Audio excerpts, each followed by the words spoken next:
खीर mix बनाने के लिए हमने लिया 2 किलो फ्रेश दूध, 1 प्याली चावल जो हमने भिगो कर रख दिए थे 1 घंटे के लिए। उसके बाद हमने लिया है 5 से 6 अदद ग्रीन वाली इलायची, 1 प्याली सूखा नारियल, 1 प्याली ड्राई फ्रूट, 1 प्याली चीनी और 3 हमने बिस्किट्स लिए।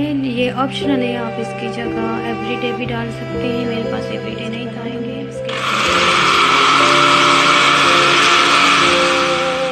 हमने बिस्किट को ऐड किया है, अब पेस्ट बनाएंगे।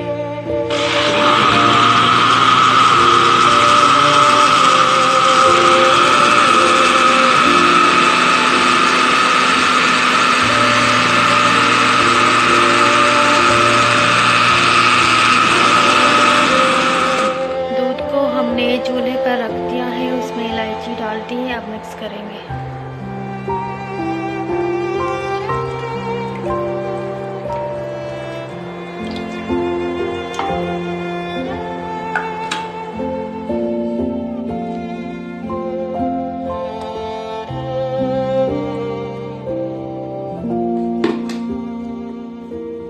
मिक्सचर को हमने ऐड किया,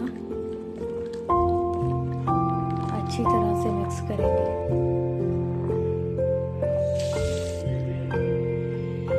अच्छी तरह से चमचा चलाते रहेंगे, अच्छी तरह से मिक्स करेंगे।